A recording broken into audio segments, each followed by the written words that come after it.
Welcome to Sweet Life Beat Life. We hope this video helps. You begin by preparing the scene.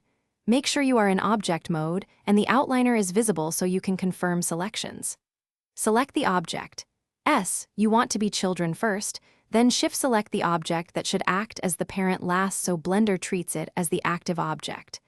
Before parenting, apply location, rotation, and scale with Ctrl+A to prevent offset problems. This keeps object transforms predictable and makes the parenting relationship behave as you expect. Once done selecting, press Ctrl+P to open the parenting menu and choose the appropriate method. Object, keep transform, armature deform, or bone depending on your goal.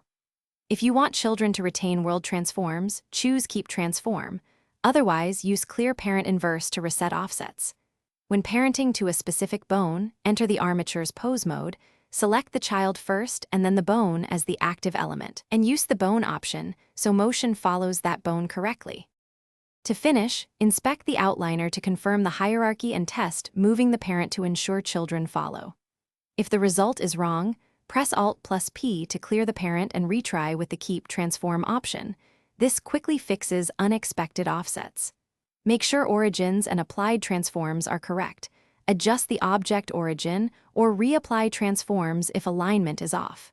If problems persist, check for modifiers or constraints interfering with parent behavior and temporarily disable. Thanks for watching. Consider subscribing if we helped you.